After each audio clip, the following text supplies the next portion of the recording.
Start with the SN1 reaction जिसे हम unimolecular SN reaction कहते हैं। ठीक है, मैं बहुत ही बेसिक्स भी इसमें कवर कर डालूंगी। SN किसे कहते हैं? SN क्या होता है? SN means nucleophilic substitution reaction, है ना। अब न्यूक्लियोफाइल्स क्या होते हैं ये भी बता देती हूँ। न्यूक्लियोफिलिक सब्स्टिट्यूशन रिएक्शन होता है ये। न्यूक्लियोफाइल्स अगर एक नेगेटिव चार्ज जाता है तो एक नेगेटिव चार्ज आता भी है, इसी को हम न्यूक्लियोफाइल कहते हैं। ठीक है, और सब्स्टिट्यूट करना ये कि न्यूक्लियोफाइल जाएगा, उसकी जगह लेगा न्यूक्लियोफाइल, उसको सब्स्टिट्यूट करना कहते हैं। तो यूनिमॉलिक्यूलर सब्स्टिट्यूशन रिएक्शन या SN1 रिएक्शन इसको क्यों कहते हैं? ठीक है, अभी बताती हूँ। सबसे पहले हम लेंगे एल्काइल हैलाइड, कोई भी एल्काइल हैलाइड ले लो। ये मैं रिएक्शन हम उसके साथ कर सकते हैं, 3 डिग्री के साथ कर सकते हैं, 2 डिग्री के साथ कर सकते हैं, 1 डिग्री के साथ कर सकते हैं। देखो 1 डिग्री के साथ करना भी और 3 डिग्री करना, इन दोनों के साथ करना मैं सिखाऊंगी। 2 डिग्री के साथ आपके लिए एक क्लू होगा कैसे करेंगे। ठीक है, 2 डिग्री वाला आप करके मुझे दिखाएंगे। Okay, alkyl halides. सबसे पहले हमने कार्बन लिया, R1 R2 R3, this is hello alkene ले लिया। इसमें हम क्या ऐड करेंगे? न्यूक्लियोफाइल, मतलब रिएक्शन करवाएंगे न्यूक्लियोफाइल के साथ। तो क्या ये न्यूक्लियोफाइल इस पर रिएक्ट करेगा? कैसे करेगा ना, सोचो। कहाँ से करेगा? यहाँ से करेगा, यहाँ से करेगा, यहाँ से करेगा? ऐसे तो होता नहीं है ना। यहाँ से करेगा, यहाँ से करेगा, यहाँ से करेगा, यहाँ से करेगा, तो ये नहीं हो रहा। देखो अब मैं बताती हूँ। SN1 रिएक्शन जो है ना 2 स्टेप्स में होती है। स्टेप 1, जो हमारा स्टेप 1 होता है वो होता है क्या करना? Bond dissociation. Step 1 includes bond dissociation, dissociate करना, बॉन्ड को तोड़ना, बॉन्ड क्लीवेज, और साथ ही साथ फॉर्मेशन ऑफ कार्बोकटायन, कार्बोकटायन की फॉर्मेशन। ठीक है, अब ये कैसे? चलो ध्यान से समझो ज़रा। कार्बोकटायन की फॉर्मेशन कैसे होगी? बॉन्ड कैसे टूटेगा? इसको देखते हैं। इसको देखने के लिए एक बात हमें ध्यान में रखनी है कि क्यों ये रिएक्ट नहीं कर रहा, कहाँ से क्यों नहीं कर रहा, ये न्यूक्लियोफाइल अटैक क्यों नहीं कर रहा है इस पे, कार्बन पे। रीज़न बहुत ही सिंपल है। रीज़न ये है कि यहाँ पे देखो, ये R1 R2 R3 ये क्या है? अल्काइल्स हैं। इनका साइज़ बहुत बड़ा होता है। ठीक है, अगर हमने VSEPR पढ़ा था तो इनका हम स्ट्रक्चर भी बना सकते हैं ईजिली। तो बहुत बड़ा बड़ा स्ट्रक्चर होता है, इनके बीच में स्पेस नहीं होता, इनके बीच में आपस में धक्का मुक्की आपस में धक्का मुक्की, म्यूचुअल धक्का मुक्की को हम स्टेरिक हिंड्रेंस कहते हैं। इनके बीच में क्या हो रहा है? इनके बीच में स्टेरिक हिंड्रेंस हो रहा है। इस वजह से, स्टेरिक हिंड्रेंस की वजह से ये क्या नहीं कर पा रहा, न्यूक्लियोफाइल इन पर अटैक नहीं कर पा रहा। तो क्या करेंगे हम? ये X चला जाएगा क्योंकि ये भी X भी नेगेटिव है, और ये कार्बोकटायन फॉर्म हो जाएगा। ये कार्बोकटायन फॉर्म हो गया, R2 R1 R3 carbocation form हो गया, प्लस में क्या हुआ? X minus. ठीक है, ये तो हमारा प्रोडक्ट है, ये मैं फिर बता रही हूँ, ये प्रोडक्ट है। कैसे रिएक्शन हुआ है मैं अभी बताती हूँ। ये जो हमारा कार्बन था, इस कार्बन पे अभी प्लस चार्ज नहीं आया, रुक जाओ। कार्बन है, ये X था, ये R1 R2 R3 था। क्या हुआ है बेसिकली कि ये जो बॉन्ड है इसने अपने 2 इलेक्ट्रॉन्स इसको दे दिए, ये इस पर नेगेटिव चार्ज आ गया। अब ये हट जाएगा। जब इसने इसको दे दिए तो इस पर पॉजिटिव चार्ज आ गया। ऑब्वियसली नेगेटिव, जब ये बॉन्ड से जुड़ा हुआ था, इसने इसको दे दिए तो अब ये पॉजिटिव हो गया। तो ये बेसिकली बन गया ये हमारा कार्बोकटायन, ये R1 R2 R3 वाला, और साथ में आ गया हमारा X माइनस। ठीक है, अब क्वेश्चन है कि ये X माइनस क्या है?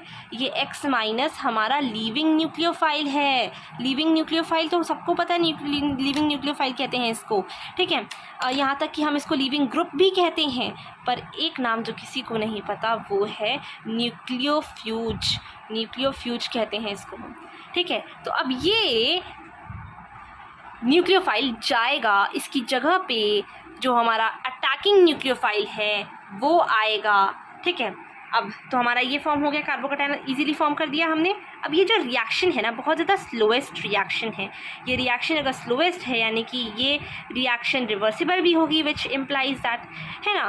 तो ये क्या करें इसके लिए, क्यों है ये रिएक्शन वगैरह वगैरह, इस चीज़ के लिए ना हमें एक स्टोरी समझेंगे। एक स्टोरी से समझने से पहले ये जो स्टेप 1 है इसको हम RDS स्टेप कहते हैं। RDS की फुल फॉर्म होती है रेट डिटरमाइनिंग स्टेप। ठीक है, कैसे स्लोएस्ट है हमें कैसे पता चला? रेट डिटरमाइन हुआ, रेट डिटरमाइनिंग स्टेप की वजह से पता चला। ठीक है, क्योंकि ये जो स्टेप है ये बता रहा है कैसा रेट है, स्लोएस्ट है कैसा रेट है बेसिकली, तो ये रेट डिटरमाइनिंग स्टेप है। अच्छा, अब वो जो मैं स्टोरी बता रही थी ना, अब वो मैं सुनाती हूँ। देखो ये ना एक ना फैमिली है, ये एक फैमिली है, चलो ऐसे बनाते हैं, यहीं पे देख लेते हैं। ABCD, इस फैमिली में 4 मेंबर्स हैं। ठीक है, ये फैमिली है जिसमें 4 मेंबर्स हैं, ABC और D। अब ये जो A है ये सपोज कर लो पापा है, ये B है मम्मी है, ये C है ये सबसे छोटा भाई है जो कि 4 इयर्स का ब्रदर है, एंड ये 10 इयर्स की सिस्टर है। ठीक है, पापा की अगर मैं स्पीड बताती हूँ तो मैं बताती हूँ, मतलब रेस करें, रेस कंपटीशन चल रहा है बेसिकली। ये ना 2 किलोमीटर्स भागते हैं 1 आवर में। ये 1 किलोमीटर भाग पाती हैं 1 आवर में। ये मैं बात करूँ तो ये यू कुड से 10 मीटर्स भाग पाता है 1 आवर में, तो नहीं कहूँगी बट मैं ठीक है मैं कहती हूँ ऐसे कि ये ½ किलोमीटर भाग पाता है, ½ किलोमीटर भाग पाता है ये 1 आवर में। एंड ये मैं बात करती हूँ अगर मैं सिस्टर की जो कि 10 इयर्स की है, तो ये भाग पाती है कितनी देर में भाग लेगी है, चलो ये 3 किलोमीटर्स पर आवर की उस स्पीड से भाग लेती है। तो इसमें से क्या रेट डिटरमाइन करेगा? टीम का कंपटीशन हो रहा है, ये एक फैमिली 1 है, ये फैमिली कोई 2 है।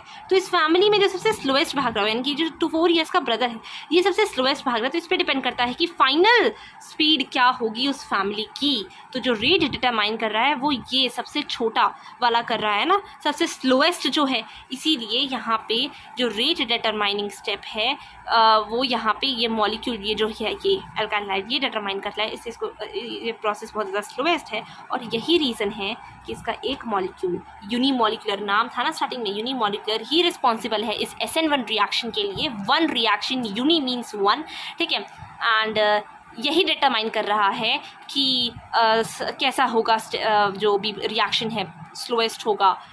ठीक है, तो SN1 रिएक्शन होती 2 स्टेप में है, बट क्योंकि एक मॉलिक्यूल डिटरमाइन कर रहा है रिएक्शन होगा, सिर्फ एक स्टेप डिटरमाइन कर रहा है कि रिएक्शन कैसा होगा, सिर्फ एक स्टेप पे डिपेंडेंट है वो दूसरा रिएक्शन भी, इसीलिए इसको SN1 रिएक्शन कहा जाता है।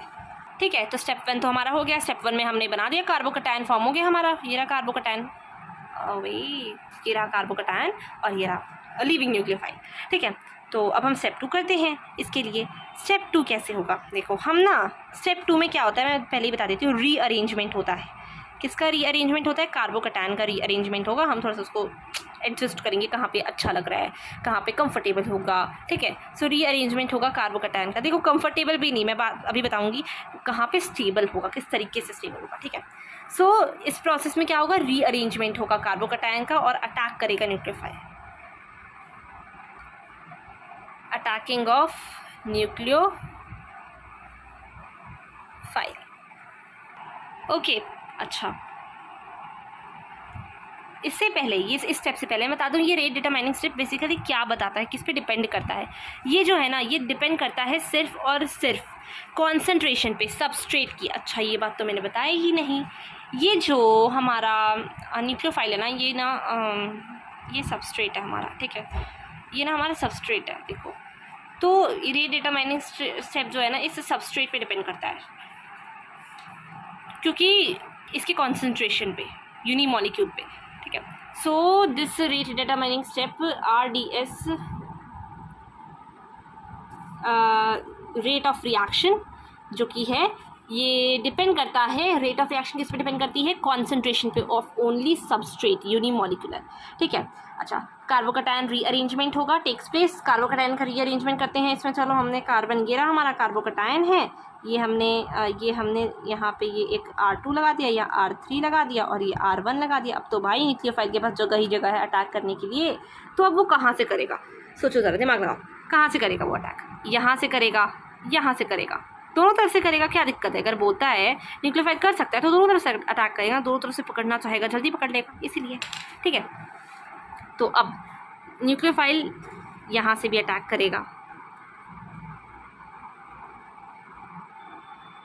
मैं इसको शफल कर दूँ, ये हमारे R1, R2, R3, इसने बैक अटैक किया है, यहाँ पे मैं फ्रंट अटैक बना देती हूँ। ये न्यूक्लियोफाइल, ये R2, ये R1, ये R3, ठीक है। इसके बीच में हम क्या बनाएंगे, इसके बीच में हम बनाएंगे मिरर। देखो अब मैं बताती हूँ, इसने फ्रंट अटैक किया है इस केस में, इस वाले केस में क्या हुआ है, फ्रंट अटैक हुआ है। इस वाले केस में क्या हुआ है, बैक अटैक हुआ है। ये जो फ्रंट अटैक हुआ है इस न्यूक्लियोफाइल ने इस पे किया है, ठीक है, कार्बन पे किया है फ्रंट अटैक। तो क्या होगा, अब फ्रंट अटैक कर दिया न्यूक्लियोफाइल ने। ये वाला न्यूक्लियोफाइल हमारा किधर गया, न्यूक्लियोफ्यूज। न्यूक्लियोफ्यूज को ढूंढो, ये रहा न्यूक्लियोफ्यूज हमारा गया, न्यूक्लियोफ्यूज हमारा गया, उसकी जगह पे आ गया न्यूक्लियोफाइल दूसरा। ये देखो ना, हम जब ये रिएक्शन कर रहे थे तो यहाँ पे था ना न्यूक्लियोफाइल, लिविंग न्यूक्लियोफाइल, इसने इसकी जगह ले ली। यही तो होता है न्यूक्लियोफिलिक सब्स्टिट्यूशन रिएक्शन। इसने ये किया, इसका नाम क्या है, ठीक है, फ्रंट अटैक वाले का, ये इसका नाम है रिटेंशन, ठीक है। उसकी जगह को उसने बचा लिया, रिटेन कर लिया, तो रिटेंशन। और इसका ठीक उल्टा इन्वर्जन, इसका ठीक उल्टा इन्वर्जन। ये वाला जो न्यूक्लियोफाइल है जिसने बैक अटैक किया है वो ये है, इधर से किया ना अटैक, सी बैक अटैक वाला कहाँ गया, ये रहा, ये बैक अटैक वाला है, तो इसने यहाँ से अटैक किया। अब जो फ्रंट अटैक वाला न्यूक्लियोफाइल है वो ये है इधर। तो क्या ये एक दूसरे को, ये वाला और ये वाला सुपर इम्पोज कर रहे हैं, एक दूसरे की पोजीशन पे आ रहे हैं? नहीं आ रहे ना, सुपर इम्पोज नहीं हो रहा ना।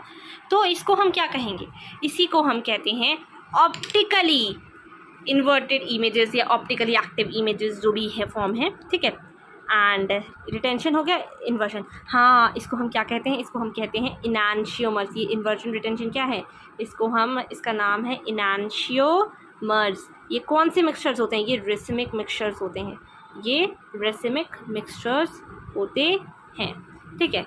तो ये था। तो जैसा कि हमने SN1 रिएक्शन पढ़ लिया, अब कुछ पॉइंट्स, कुछ की पॉइंट्स मैं इसके बारे में बताना चाहती हूँ। तो जो SN1 रिएक्शन है, ये बेसिकली इसको हम यूनिमोलिकुलर न्यूक्लियोफिलिक SN रिएक्शन कहते हैं, सब्स्टिट्यूशन रिएक्शन कहते हैं, ठीक है। यूनिमोलिकुलर SN रिएक्शन कहते हैं, हम ऑलरेडी बार बार डिस्कस कर चुकी हूँ मैं ये पॉइंट, ठीक है। तो पहला पॉइंट जो हम सबको लिखना है वो ये है कि ये एक 2 स्टेप प्रोसेस है। अब मैं इंग्लिश में बोल रही हूँ, सारे जो भी क्यूकिट से पॉइंट्स हैं, सारे डिफ्रेंसिएशन पॉइंट्स SN1 के। So it is a 2 step process which involves, like first step includes, ठीक है, I am dictating, I am not writing, I only right the key points, so kindly listen carefully. So it is a 2 step process in which जो step 1 है, it includes the bond dissociation and the formation of carbocation, bond का dissociate होना और carbocation का form होना, ठीक है। while the second step includes the rearrangement of the carbocation, carbocation का रीअरेंज होना। ये अभी मैं सिखाऊंगी कैसे रीअरेंजमेंट होता है कार्बोकटायन का, नेक्स्ट टॉपिक हमारा वही होने वाला है आफ्टर SN2, ठीक है। सो रीअरेंजमेंट ऑफ कार्बोकटायन, साथ ही साथ अटैकिंग ऑफ न्यूक्लियोफाइल, न्यूक्लियोफाइल का क्या होना, अटैक होना, अटैकिंग ऑफ न्यूक्लियोफाइल, ठीक है।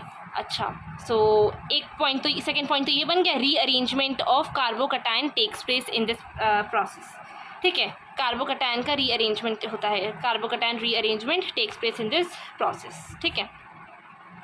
अच्छा, इसमें जो हमारा नेट रोटेशन होता है, द नेट रोटेशन इज़ 0, ठीक है। नेट रोटेशन 0 क्यों होता है, नेट रोटेशन 0 इसीलिए होता है क्योंकि जो प्रोडक्ट्स हैं वो एनांशियोमर्स हैं। The net rotation is 0 since products are enantiomers, ठीक है। प्रोडक्ट्स क्या हैं, एनांशियोमर्स, यानी कि कैसी इमेजेस बन रही हैं, कैसी इनमें इमेजेस बन रही हैं, ऑप्टिकली ऑपोजिट इमेजेस बन रही हैं ना, ऑप्टिकली ऑपोजिट टर्म है जो मैं बार बार यूज़ करूँगी, किया मैंने एक्चुअली। सो नेट रोटेशन 0 है क्योंकि इसे प्रोडक्ट्स जो हैं एनांशियोमर्स हैं, ठीक है। फोर्थ स्टेप 1 क्या है, step 1 is the rate determining step, since it determines, क्या डिटरमाइन करता है ये, रेट ऑफ द रिएक्शन, क्या डिटरमाइन करता है, रेट ऑफ रिएक्शन, यानी कि इट डिपेंड्स ऑन द, किस पे डिपेंड करता है, कॉन्सेंट्रेशन पे, it depends on the concentration of it depends on the concentration of substrate मैंने बताया जो सिंगल मॉलिक्यूल होता है जिस पे अटैक करेगा न्यूक्लियोफाइल उसी को सबस्ट्रेट कहते हैं, ठीक है। सबस्ट्रेट यूनिमॉलिक्यूलर, ठीक है। सो कितने पॉइंट्स हो गए, 4 पॉइंट्स हो गए। 5th पॉइंट्स क्या है, ये जो रिएक्शन है it takes place in the protic polar solvents. अभी प्रोटिक पोलर सॉल्वेंट्स क्या होते हैं, हमने पोलर तो सुना ही है, अभी प्रोटिक से क्या मतलब है हमारा, देखो मैं बताती हूँ ज़रा। अगर मैं प्रोटिक पोलर सॉल्वेंट्स बताऊँ तो प्रोटिक पोलर सॉल्वेंट्स बेसिकली वो सॉल्वेंट्स या प्रोटिक पोलर सॉल्वेंट्स या पोलर प्रोटिक सॉल्वेंट्स क्या होते हैं, बेसिकली ये वो सॉल्वेंट्स होते हैं जिनमें हाइड्रोजन तो होता है, ठीक है। देखो ए प्रोटिक की बात करूँगी उसमें भी होगा, पहले मैं इसी की बात करती हूँ। हाइड्रोजन पे एक पॉजिटिव चार्ज होता है, it is connected to an electronegative element, ये एक इलेक्ट्रोनेगेटिव एलिमेंट से कनेक्टेड होता है, ठीक है। एंड विच इज़ बेसिकली जो हमारा इधर ना H+ होगा, ठीक है। और यहाँ पे जो हमारा इससे कनेक्टेड है ये इलेक्ट्रोनेगेटिव है ना ऑक्सीजन, तो इसे ही हम कहते हैं प्रोटिक पोलर सॉल्वेंट्स या पोलर प्रोटिक सॉल्वेंट्स, ठीक है। ये बेसिकली फेवर इसलिए किया जाता है क्योंकि इसके जो बॉन्ड होते हैं वो रिस्पॉन्सिबल होते हैं बेसिकली कार्बोकटायन के बॉन्ड डिसोसिएशन के लिए और रीअरेंजमेंट के लिए, है ना।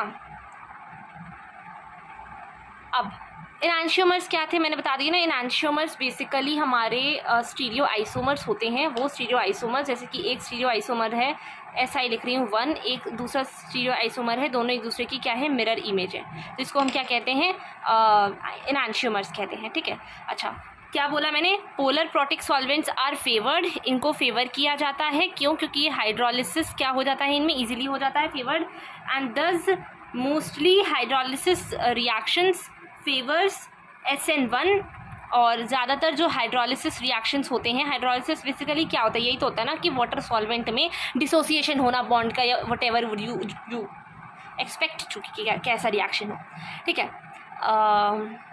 Are favoured H+ hydrolysis reactions जो भी हैं फेवर्स SN1, ठीक है। एग्जाम्पल्स दे दूँ पोलर प्रोटिक सॉल्वेंट्स के, पोलर प्रोटिक सॉल्वेंट्स के ले लो H2O ले लो, OH ले लो, ये क्या है OH अल्कोहल, वाटर ये क्या है पोलर प्रोटिक सॉल्वेंट्स है, ये देखो H, ये H ये ऑक्सीजन से कनेक्टेड होगा, ये नेगेटिव है ये पॉजिटिव है दोनों, इसी तरीके से O और H भी अल्कोहल नेगेटिव ये पॉजिटिव, ठीक है।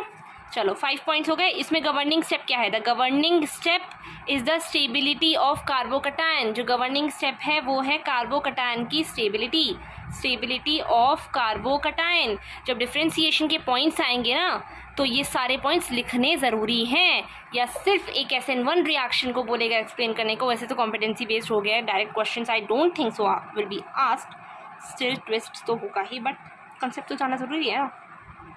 Okay so governing step is the stability of carbocation.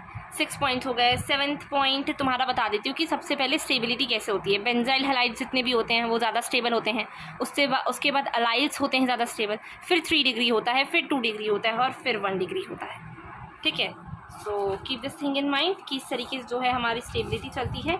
अच्छा अगर पूछा जाएगा तुमसे कि क्या कहते हैं, अगर फ्रंट अटैक होगा तो कौन सा रिएक्शन है, तो what will be your answer. Front attack होगा तो कौन सा रिएक्शन बताओ, यही है ऑब्वियसली SN1 रिएक्शन होगा।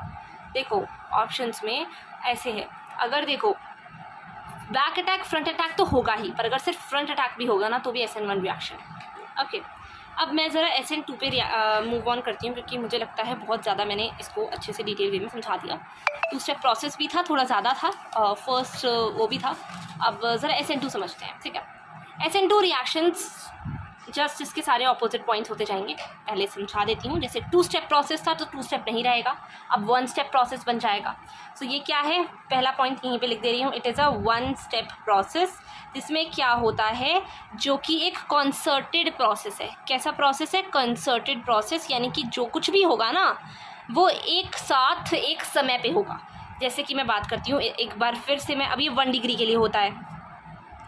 अगर ये मैंने कार्बन लिया है, यहाँ पे मैंने R लिया है, यहाँ पे मैंने X लिया है, इसको मैं न्यूक्लियोफाइल से अटैक करवाऊंगी तो क्या होगा, सेम टाइम पे X निकलेगा, सेम टाइम पे न्यूक्लियोफाइल आएगा। ये भी नेगेटिव है, एक नेगेटिव जाएगा तो एक नेगेटिव आएगा। अब इसमें दिक्कत क्या है कि दोनों एक समय पे आ रहे हैं जा रहे हैं। उसमें तो पहले कार्बोकैटायन फॉर्म हुआ था तब ना न्यूक्लियोफाइल ने अटैक किया था, पर यहाँ पे एक ही टाइम पे सब कुछ होगा। मैं दिखाती हूँ, देखो इसको मैं ऐसे लिख सकती हूँ कि कार्बन को मैं नीचे ले आऊँ आर को, ठीक है। अब देखो, देखना ज़रा, यहाँ पे मैं ना डॉटेड लाइन्स बनाती हूँ। ये डॉटेड लाइन्स हैं, ठीक है, कंसीडर कर लेना इनको। ये भी डॉटेड लाइन्स हैं। यहाँ से मेरा क्या आ रहा है, यहाँ से मेरा न्यूक्लियोफाइल अंदर आ रहा है, यहाँ से मेरा X माइनस बाहर जा रहा है। तो ये क्या है, ये एक कॉन्सर्टेड प्रोसेस है। ये दिस प्रोसेस इज अकरिंग, जो भी लीविंग ऑफ न्यूक्लियोफाइल, ये leaving of older nucleophile and the attacking of new nucleophile, both are occurring at the same time simultaneously, that is this is known as concerted process, ठीक है। अब जैसे उस पर rate of जो भी reaction था किस पे डिपेंड कर रहा था, रेट ऑफ रिएक्शन डिपेंड कर रहा था फर्स्ट स्टेप पे।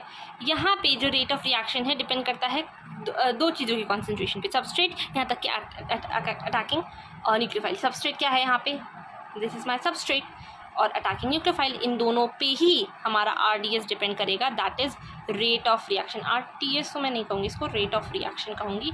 तो ये मेरा सेकेंड पॉइंट है, keep this thing in mind. I am pardoning the second point, kindly listen what we call it, yeah, the rate of reaction. This rate of reaction depends upon both the substrate and the attacking nucleophile, ठीक है। Third उस पे चलते हैं, तीसरे पे चलते हैं। No rearrangement of carbocation takes place, कोई भी रीअरेंजमेंट नहीं होता कार्बोकैटायन का, ठीक है। ओके, नेक्स्ट फर्दर बढ़ते हैं। देखो इसमें केवल क्या हो रहा है, इसमें देखो पीछे से अटैक कर रहे हैं न्यूक्लियोफाइल, कभी भी फ्रंट अटैक नहीं होगा SN2 में। SN2 में हमेशा पीछे से क्या होगा, ऐसे समझो जरा ना, ये एक रूम है, मैं समझाती हूँ। ये एक रूम है, ठीक है। इस रूम का ना, इधर देखो, ये एक रूम है, इसका ये गेट पहला गेट है, ये इसका दूसरा गेट है। अब जैसे इधर से कोई व्यक्ति घुस रहा है, ये पूरा रूम पैक्ड है, ठीक है, पूरा भरा हुआ है, पूरा भरा हुआ है, सभी लोग हैं, भरा हुआ है, क्या है, क्राउडेड है। यहाँ से घुस रहा है तो यहाँ से एक पर्सन निकल जाएगा, घुसने की बिल्कुल जगह नहीं है इस पर्सन की।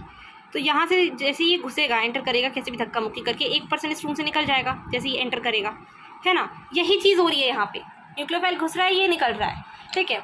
अच्छा, तो इसमें क्या होगा, सिर्फ क्या होगा यहाँ पे, it includes only back attack, यहाँ पे सिर्फ और सिर्फ बैक अटैक होता है, it includes only back attack, और ये सिर्फ इन्वर्टेड अटैक होगा, और it gives only inverted product, और ये सिर्फ इन्वर्टेड प्रोडक्ट देगा। कि क्या देगा, इन्वर्टेड। देखो मैंने तुम्हें स्टार्टिंग में ही बताया था, अगर न्यूक्लियोफाइल यहाँ पे होता तो ये रिटेंशन होता, यहाँ पे है ऑब्वियसली पीछे है, तो क्या होगा, ये इन्वर्टेड है, ठीक है।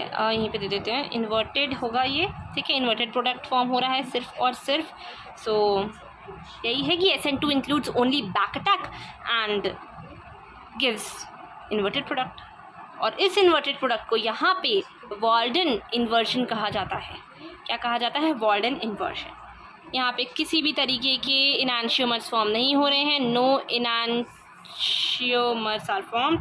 इनैंशियोमर्स मैंने क्या बताए थे, दो स्टीरियो आइसोमर्स हैं, अगर एक दूसरे की मिरर इमेज है तो ही वो इनैंशियोमर्स कहलाते हैं। अगर एक ही स्टीरियो आइसोमर है तो वो इनैंशियोमर कहलाएगा ही नहीं, ठीक है।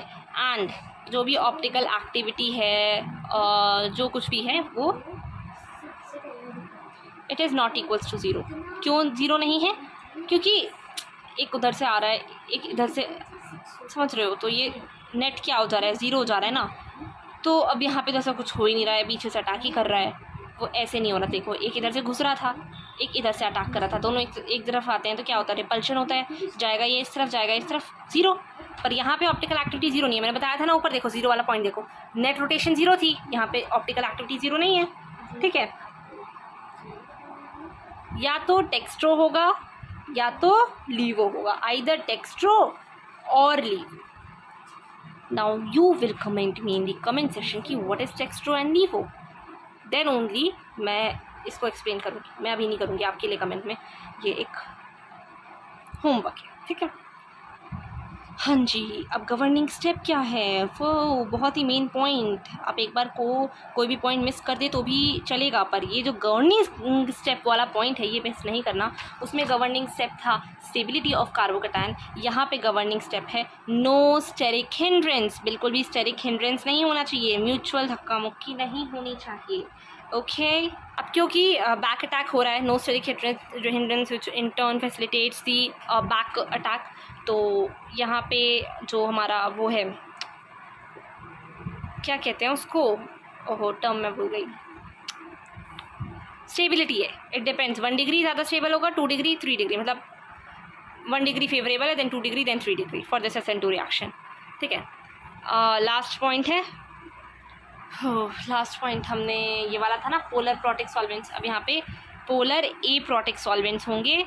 ये पोलर ए प्रोटिक सॉल्वेंट्स क्या होते हैं? Polar aprotic solvents are those solvents in which the H+ is not connected to any electronegative element. Okay, so इसके एग्जांपल्स दे देती हूँ। पोलर ए प्रोटिक सॉल्वेंट्स के एग्जांपल्स हैं DMSO, ये थोड़े रेयर एग्जांपल्स हैं, इनको याद कर लेना, and these are the best examples, DMSO।